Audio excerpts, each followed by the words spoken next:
الزمالك يتصدر الدوري المصري منفردا على قمة الدوري. الأهلي واقع وبيراميدز واقع والمصري وقع وكله وقع إلا الزمالك في القمة متصدر الدوري. لو جبنا أي حد بعد الموسم الكارثي السنة اللي فاتت وقلت له الزمالك السنة دي ممكن يعمل إيه؟ هيقول لك صفقات جديدة بس لسه صغيرين لسه محتاجين وقت، والزمالك لسه محتاج وقت عقبال ما يفوق على الأقل سنة، ممكن على آخر السنة يبدأ يفوق.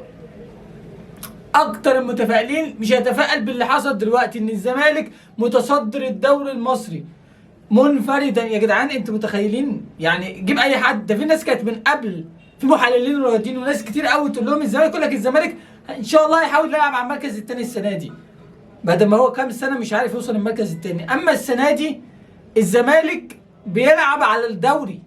الاهلي مش عارف بكل كوكبه نجوم مش عارف يوصل له. بيراميدز بكل التدعيمات وراه كاس انتر كونتيننتال مش عارف هيعمل ايه في السعوديه لو ما يكسب اوكلاند سيتي، مش عارف يعمل حاجه.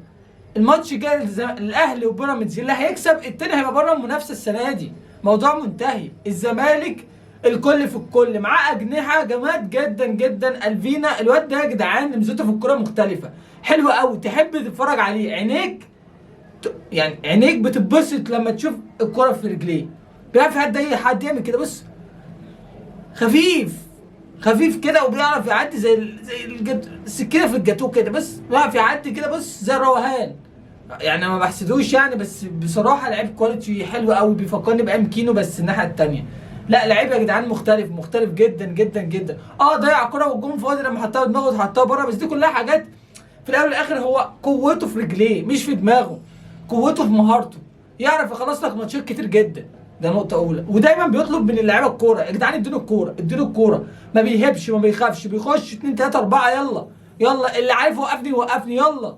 لا يا جدعان لعيب تقيل جدا جدا جدا، وصفقة من أهم الصفقات اللي أنا شايفها جت السنة دي للزمالك أو في الدوري المصري عموما، وتستاهل الفلوس اللي اتدفعت فيها.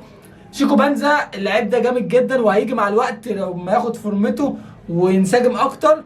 عنده كرة مختلفة، بيعرف بص ياخد الكرة كده تحس ان هو هجمة كده، بيهجم على الكرة في رجليه حلوة، بيلتزم بالسرعة أكتر من المهارة عكس الفينا.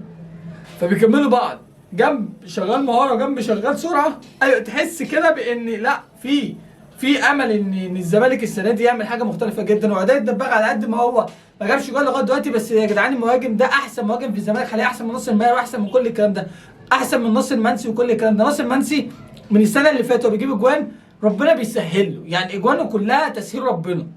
اللاعب هو بيعمل اقصى ما عنده فربنا بيسهل له، بس هو كواليتي مش قوي، كواليتي مش اجمد حاجه. هو ربنا مديله الايه القدره ان هو يعرف يجيب اجوان، واهم حاجه في المهاجم ان هو يجيب اجوان، فكان ربنا كرمه.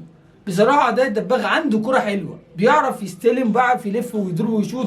والكره اللي حطها واللي طلعها شيكو بنزا حطها في الجون اللي هو الجون الوحيد لنادي الزمالك.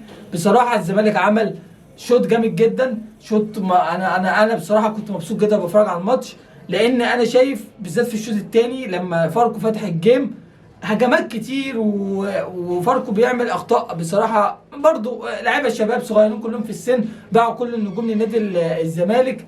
بس انا عندي نقطه، احمد شريف لسه بعيد قوي عن الماتش، بعيد جدا جدا، لسه محتاج وقت.